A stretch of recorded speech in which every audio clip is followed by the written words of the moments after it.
Hello guys! Hello butterflies! Welcome back to my channel. Today ay i-share ko sa inyo ang highlights ng aming year-end party.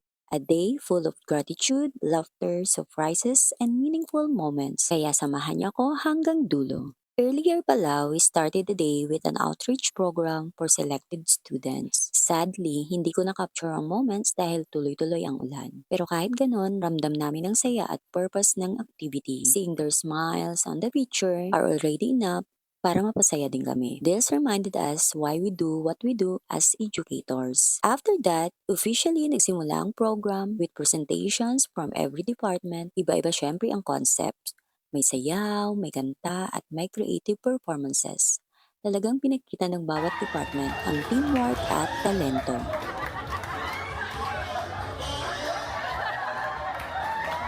Yani po nagano ng senior high na nakairingkod.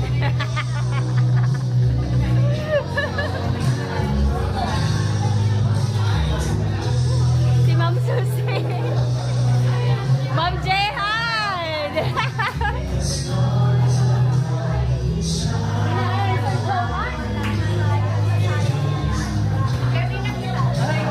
Of course, hindi mawawala ang games, puro tawanan at excitement.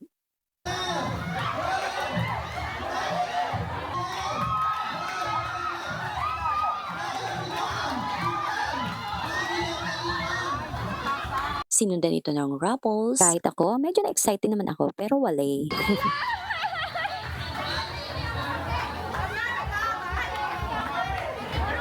Of course, ang inaabangan ko ang kumain. Ang daming pagkain, simula almusal hanggang sa lunch, pero medyo nahuli lang ang aking pagpila dahil sa taas ng aking takong.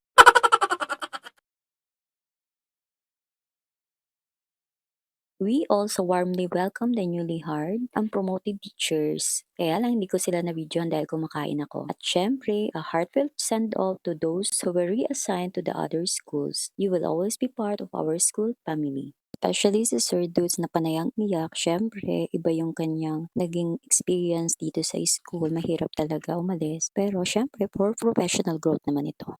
One of the most touching moments was the surprise song and greetings for our principal. A heartfelt thank you to our school head who always makes sure that everything is okay. We are truly grateful for the leadership and for transforming our school into a better place for everyone.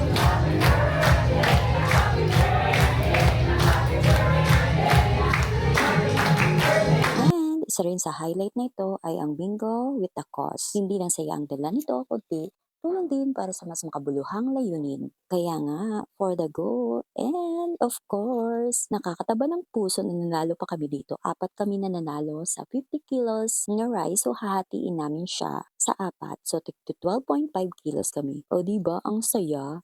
Hindi kami uuwing luhaan. Thank you very much sa ating mga masisipag na mga faculty officers. Without them, this event will never be successful. Thank you very much. Sa pamumuno ni Sir Kebs as Faculty President, naging matagumpay ang ating year-end party. At sa mga sponsors, of course, maraming salamat po sa inyo. This year-end party reminded us to pause, be thankful, and celebrate how far we've come.